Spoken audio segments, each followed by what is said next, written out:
E aí, já parou para pensar se dá para usar ciência de dados para achar alguma lógica onde aparentemente só existe o caos?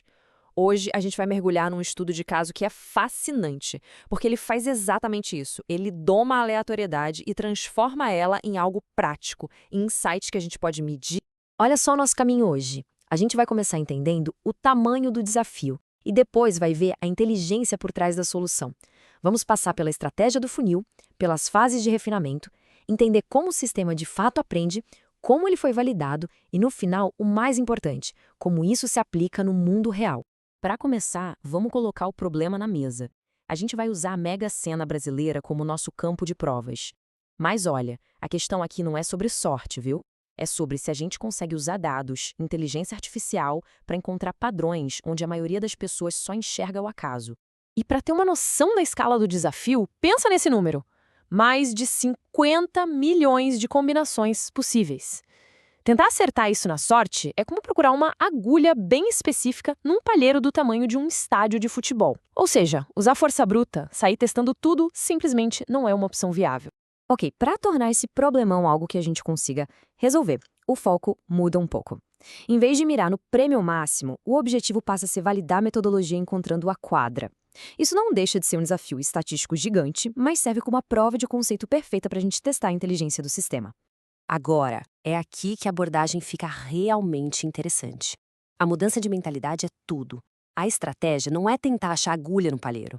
A ideia é usar uma série de filtros inteligentes para fazer esse palheiro ficar muito, mas muito menor. O nome técnico para essa mágica toda é redução de dimensionalidade. Mas, para ficar mais fácil, imagina que existe uma estátua dentro de um bloco de mármore gigante. Em vez de ficar tentando adivinhar onde a estátua está, o processo aqui é ir tirando sistematicamente todos os pedaços de mármore que a gente tem certeza que não fazem parte dela. Aos poucos, a forma começa a aparecer. Então, como é que essa refinaria de dados funciona na prática? Vamos dar uma olhada nas etapas que pegam milhões de possibilidades e transformam num grupinho seleto de candidatos de elite. O processo todo é um funil com 4 estágios bem definidos. A gente começa com um universo de 20 mil candidatos. Logo no primeiro corte, o filtro lógico, esse número já despenca para mais ou menos 5 mil. Depois vem o filtro tático, que afunila mais ainda, procurando por padrões. E no fim, na seleção de elite, só os 50 melhores sobrevivem. É uma redução absurda e totalmente intencional. Mas que filtros lógicos são esses? Basicamente, eles olham para propriedades estatísticas que foram observadas em milhares de sorteios passados. Por exemplo, a soma dos números sorteados quase nunca é muito baixa ou muito alta. Ela tende a ficar ali, perto de 180. O sistema usa essa lógica para jogar fora combinações que são estatisticamente muito improváveis. A camada seguinte, a do filtro tático, é ainda mais sutil, mais refinada.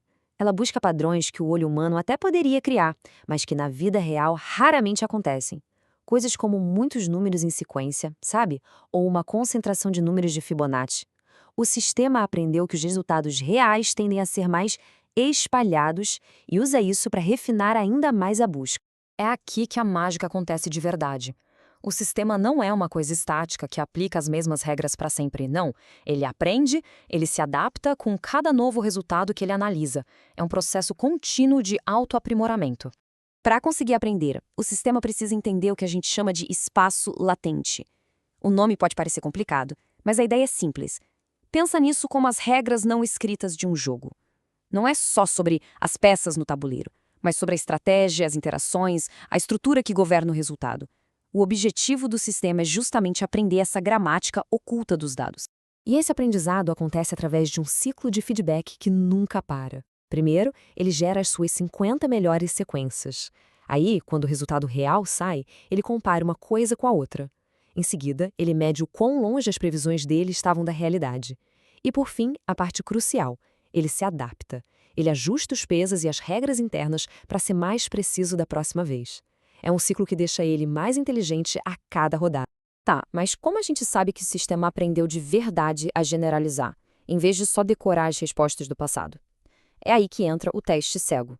O modelo é validado com dados que ele nunca viu na vida, para garantir que o desempenho dele vem de um aprendizado genuíno e não de memória. E essa diferença é fundamental. Um sistema que só memoriza é como um aluno que decorou o gabarito. Ele é completamente inútil numa prova nova. Já um sistema que generaliza é como o aluno que realmente aprendeu o conceito. Ele consegue resolver problemas que nunca viu antes.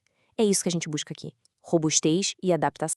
E essa frase resume perfeitamente a filosofia por trás de todo o projeto. O objetivo não é ser um historiador perfeito do que já aconteceu, mas sim ser um bom navegador do que está por vir, entendendo a estrutura por baixo dos panos para fazer previsões mais inteligentes. E o resultado do teste cego? Olha, é impressionante. De forma consistente, o sistema conseguiu colocar a combinação com 4 acertos dentro daquele grupo super seleto de 50 palpites. Isso não é sorte, de jeito nenhum. É a prova de que a metodologia de redução e aprendizado de fato encontrou um sinal no meio de todo aquele ruído. Agora vem a parte mais legal. A gente viu como essas técnicas funcionam, nesse caso de uso extremo, que é a loteria, mas o mais interessante é que são essas mesmas técnicas que resolvem desafios enormes de negócios todos os dias. A loteria foi só o laboratório para provar a eficiência da arquitetura. A lógica se aplica diretamente ao mundo corporativo. A redução de dimensionalidade, que filtrou as apostas, é usada para encontrar os clientes mais valiosos num banco de dados com milhões de pessoas. O aprendizado de espaço latente, que entendeu a estrutura dos sorteios, é usado para prever tendências de consumo.